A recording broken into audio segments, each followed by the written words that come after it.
Hi friends, today we'll talk about how to fix or how to solve the problem of lag on the application of Nedbank money. You will click on settings.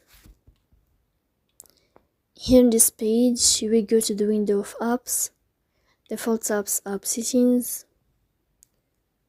On above you can search about Nedbank money and you will click.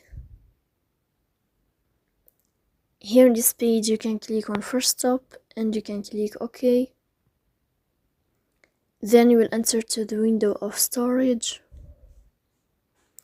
Then you can click on clear cache, but pay attention, don't click clear data because that can delete your account.